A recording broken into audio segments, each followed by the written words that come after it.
At long last, the Mad Ruler is finally here.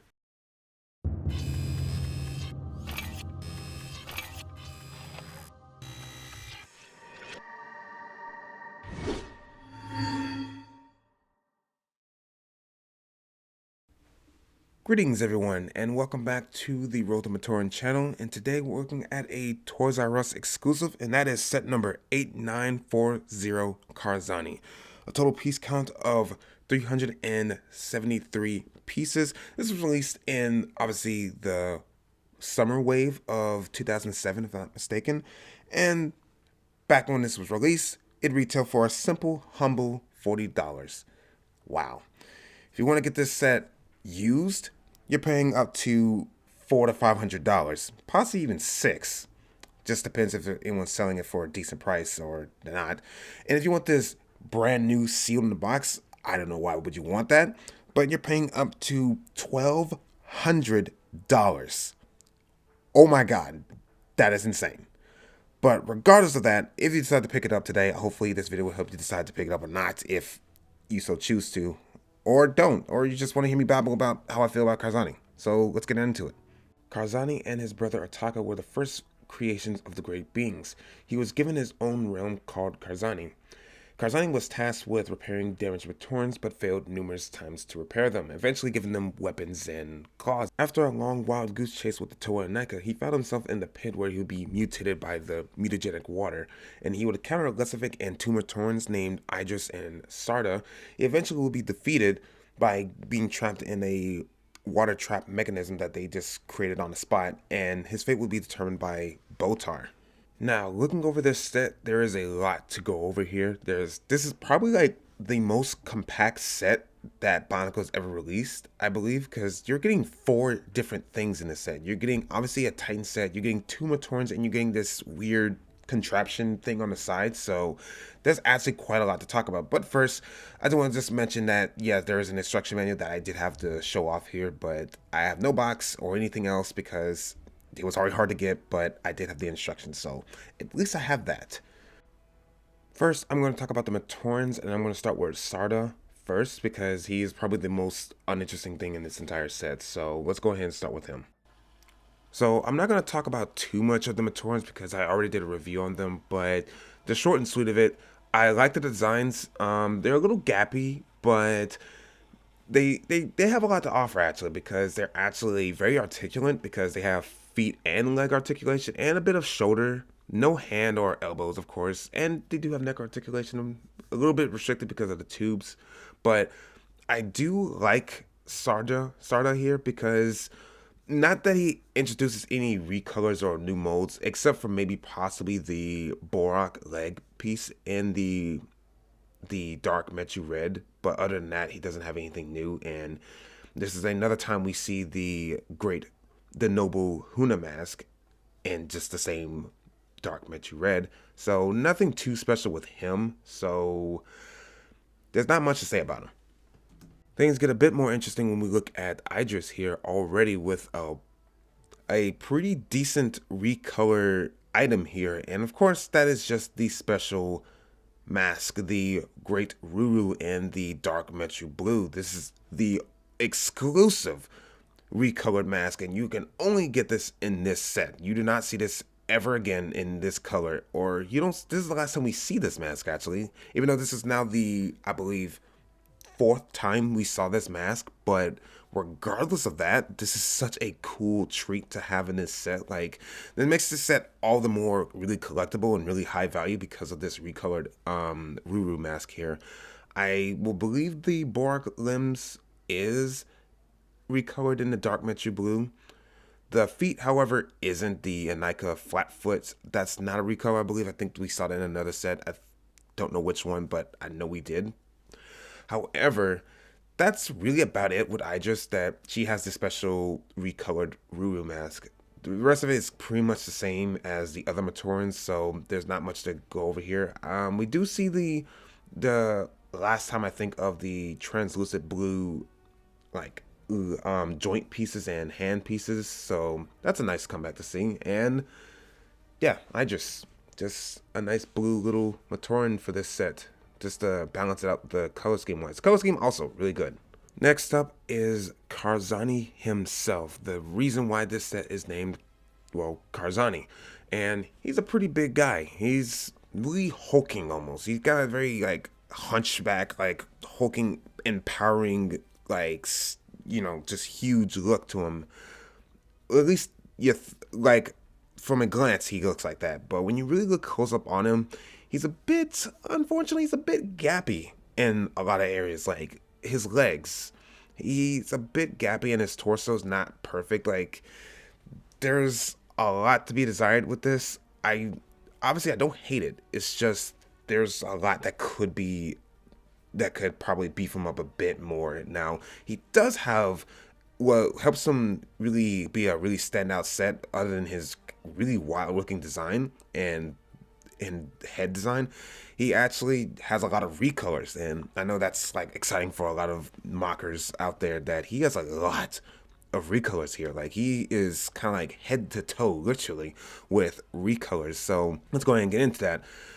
First off, his feet, the Mantax feet, are in dark metal green. I think that's obviously recoloring. I don't see that in any other set, and it's it's really nice. I do like that. We've seen the Paraka feet in green, so in that color, so that's nothing new. But right at his thighs, he has literally Toa Vakama or Hordika Vakama heads, literally as like armor for his upper legs, and that's so cool. Like I don't even know why they even did that. That was such an unnecessary thing, but I think that is just a really spectacular way of using, older molds and pieces for another set, because it's so cool. And yeah, of course, that's very much exclusive to Karzahni. You're not gonna get that in any other set, and it's such a nice looking way they did it. When you look at that, you're almost distracted and don't even realize, like, under that, it is a bit gappy, which it most certainly is. But with that recolor of Hordika Vakama, it's so cool. I just can't get enough of that. I think that's like honestly the coolest part of the set. That really stand out to me the most. Now, moving further up, we do have, well, of course, his torso, which I already mentioned. It's a bit gappy and a bit, funny looking, but he does have these really nice recolored Mantax and Carpart like shoulder armor pieces, and this really weird, like, it's not quite dual molded, but just like double colored, just color. Like it's like got this, like on the outer rim it's like this lime green, and then inner gets to that dark metal green. It's such a cool look, and I really do like it. It's like really cool that he has all that. And he does have some spikes and stuff, like little like thorn little spikes sticking out, kind of to evoke the other original design of Karzahni, because obviously this is not the how Karzahni is supposed to look, because he's mutated and he looks way dramatically different. It's really cool and interesting. However, moving down his arms to his hands particularly, I am not a big fan of the Eli headpieces as his hands. They look kind of like gloves or oven mitts, and it's not even because of that. It's because I can't unsee Eli's head on his hands. It's like kind of weird. I don't really get it. And also the little like the eyes part where the fingers go, from the one I have, they're really loose, so they are definitely going to slip around and go in crazy contorted different ways. So I don't know what that problem is. I don't know if the eye where you stick the piece at, it's like really stretched out or anything, but I have the worst time with it. It's kind of finicky on that, so I'm not too particularly fond of that, in my opinion.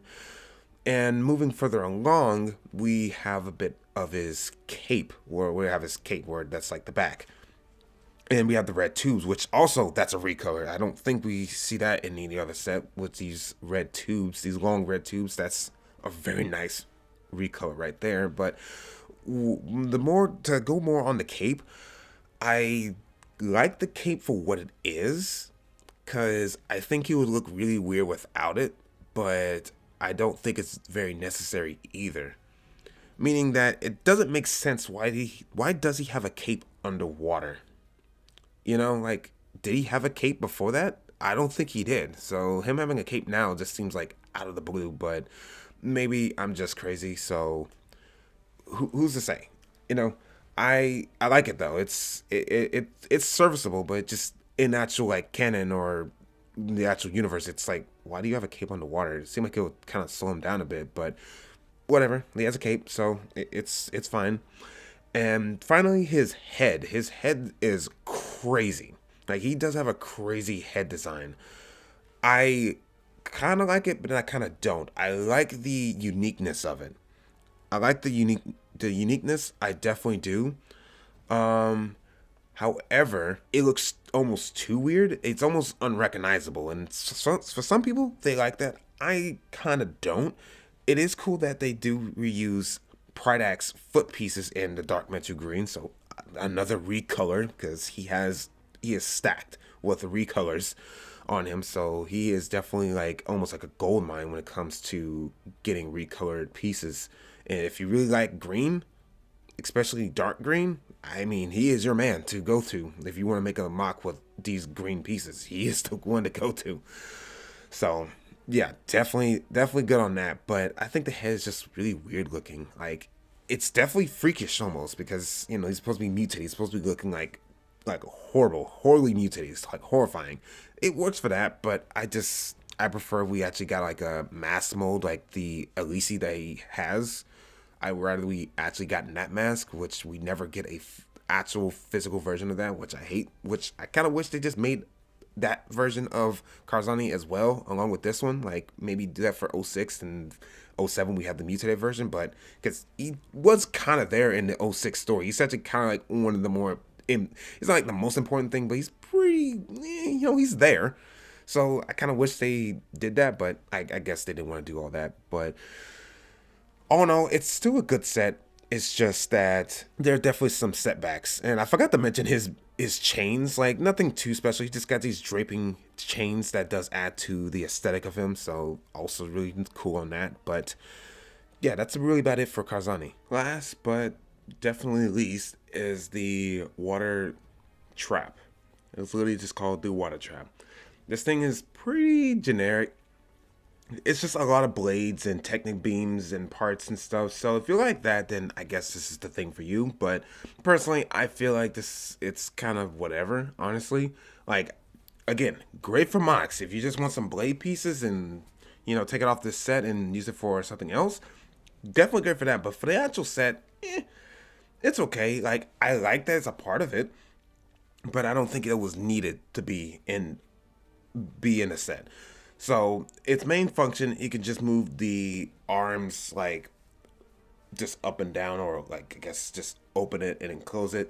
It's supposed to obviously close in a big figure like Karzahni, for instance. So I have a few examples of how that's supposed to work, and it's not exactly amazing. It does the job, but I just don't really feel like it's really all that grand. So honestly, this is kind of like a whatever thing. So if you like it, that's cool. I personally just feel like it's just a waste of parts.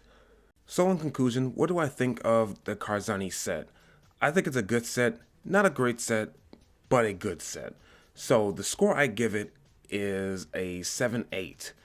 And I know some people might say that's kind of low, or that's actually kind of high, honestly. That's on the higher side of things because honestly, I would have given it probably a higher score. I probably gave like an 8 something, but only reason what's holding me back from doing that is the price is extremely high. Like you are paying hundreds of dollars to get it just used. We're not even talking about brand new. We're talking about used. You're paying hundreds of dollars, and I cannot possibly recommend that because that's way too much money. So anyone who is considering getting this, I would say maybe hold off and just get something else because I don't think it's worth paying hundreds of dollars for this set. Like that's insane. I mean, there's some nice rare pieces and recolors here, but I don't think you should spend hundreds of dollars on it either. That's not worth it. So 7-8, that is my score. Thank you all so much for watching, and join me next time when I finally do the final overview of all of 2007, the entire year review. So Perfect at the end of the year, might I add. So that's actually right on the money. Um, Tell me what you guys think of it down in the comments below, because I'll read every single comment. So, do you like the set? Would you get it? Do you already have it? What's your experience with it? Whatever you want to tell me, I would love to read it. So, once again, thank you for watching, and I will bid you all adieu. New from Bionicle. Now you can meet Gadunka, the Crusher. Hydraxon, the Jailer. Maxilos, the Guard. The Titans are joining the battle for the Mask of Life. That mask is mine. New Bionicle. Short movie and games on BionicleStory.com. Ask your parents first.